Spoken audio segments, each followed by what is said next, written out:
said, the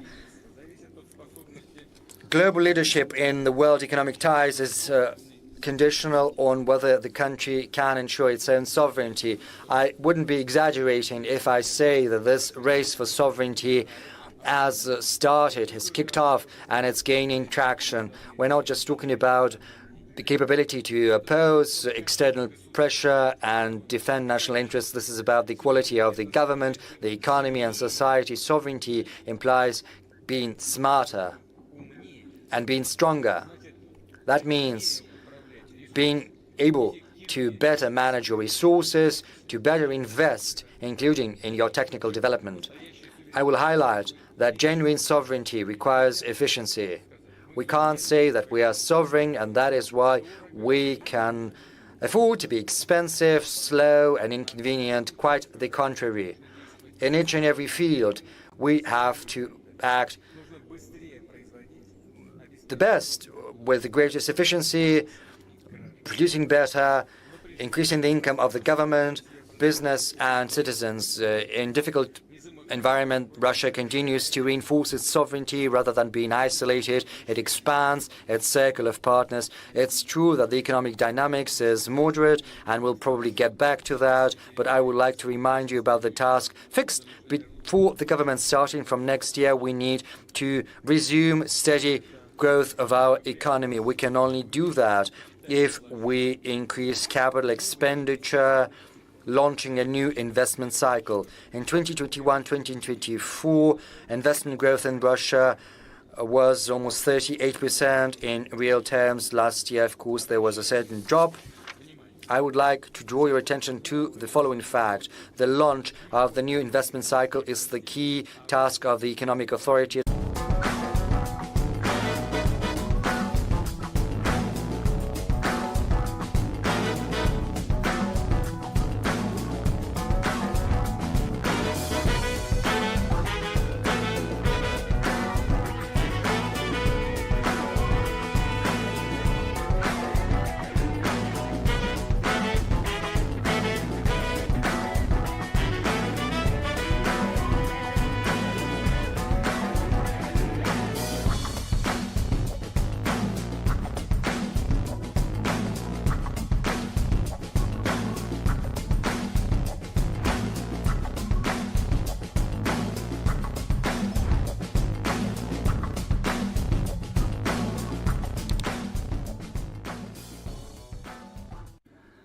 Vice President Han Zheng, ladies, gentlemen, it is an immense pleasure to see this august assembly, this room packed with people.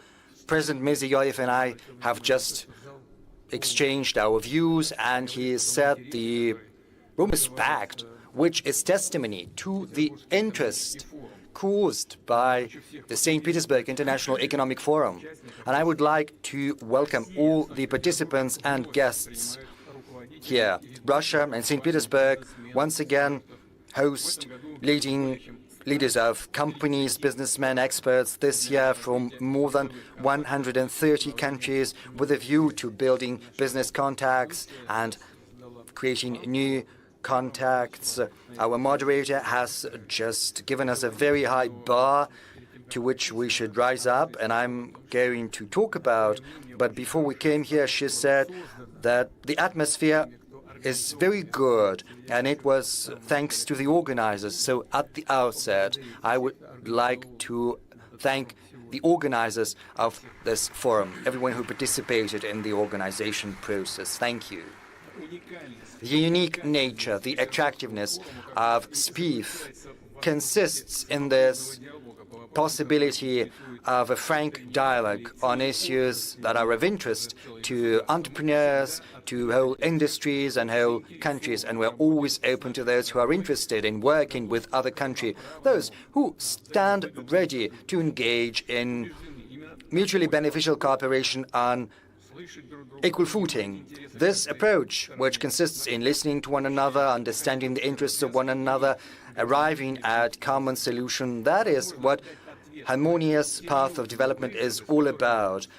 It also implies the opportunity to find solutions to the challenges the modern world is facing. We see that the energy markets are undergoing shocks. We see tensions provoked in certain regions. First and foremost, right now I refer to the Middle East. We see the short-sighted policies pursued by the European bureaucracy, which is accompanied by aggressive rhetoric and leads to further loss of Europe's position in the world economy. Moreover, it undermines regional as well as global security. As a matter of fact, the European elites are provoking chaos, and they are trying to plunge more and more countries into this chaos. These processes, they were not born of their own. This is the consequences of the fact that over the last decades the world is undergoing the most profound structural transformation, which is not a transition from one stage to another of the cycle. The very paradigm of global development is shifting. What did we have in the past? What I want to draw your attention to is the fact that for decades global development model was based around a restricted number of financial centers, technological solution, insurance and logistics hubs, rating agencies, as well as reserve currencies. And this architecture was portrayed as universal, as something that fits allegedly everyone, and hence allegedly neutral. But as a matter of fact, it was increasingly often used as an instrument for political pressure and unfair competition when settlements, technology, logistics, and sometimes even access to information can be switched off in the blink of an eye in order to punish those who choose to act in their own national interests. Basically, this was a deliberately created system of dependence, or system for taking someone else's resources out of them. Right now, the overwhelming majority of countries see that, and this is something that is seen by entrepreneurs, banks, industrial companies, farmers, as well as transportation companies. They see that their investment plans to develop their business can face serious risks, that the external infrastructure they use can be turned against them. That is why countries begin to pursue their own technological solutions, building their own supply routes as well as institutions. Russia feels the full brunt of these changes. The pressure against our country remains, and yet the space for maneuver is growing. We see new partnerships, new financial and technological solutions. We're exploring more promising markets. Thus, Russia believes that the global changes are not just a threat. They also carry enormous opportunities, and to seize them, we're trying to act swiftly and pragmatically. I will reiterate, this current turbulence goes back to the fact that from a vertical hierarchical model which served the interests of a very small group of countries, the world is transitioning to a distributed, more comprehensive multipolar system. What am I referring to? The structure of growth is shifting in favor of new centers of development and the countries of the global south. Colleagues, you see that very well, and this is not a declaration. This is objective realities, because the countries I'm referring to see a growth of population, they see the birth of middle class, a surge in their industry, an expansion of their domestic market, which means new cities are being built, just as roads, ports, energy, and digital grids, they built their financial, educational, and scientific centers. I would like to say in that regard that the world is becoming more equitable, fairer, because economic growth is extending to a growing number of countries, giving billions of people who used to be on the periphery of the global economy new opportunities. Importantly, new centers of growth want to select their trajectory of development on their own. They want to get greater share of value added, build their own logos and standards as well as competences. So if you look at the global GDP dynamics of the last 5 years, you will see that almost half of its annual growth, 49%, is accounted for by BRICS countries, whereas the contribution of the so-called Group of 7 is estimated at 18%.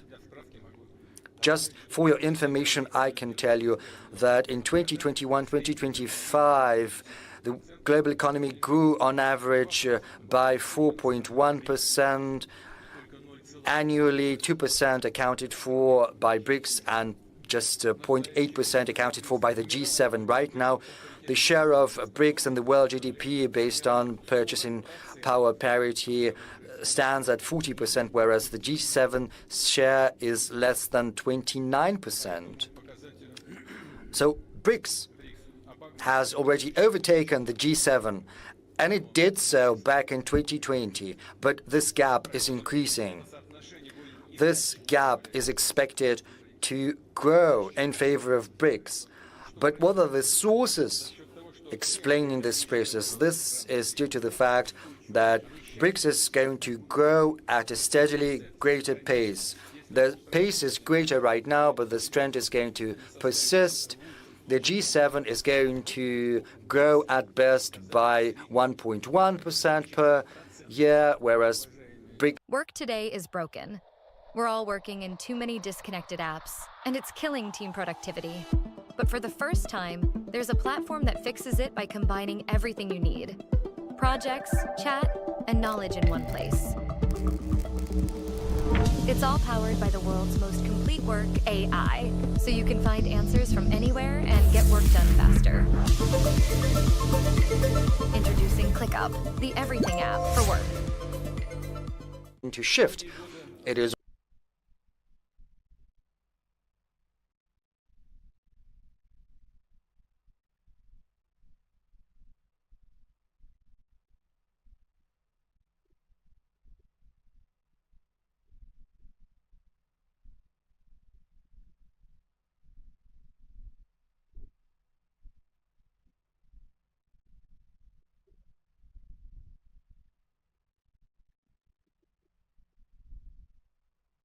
already shifting, and this trend is going to persist.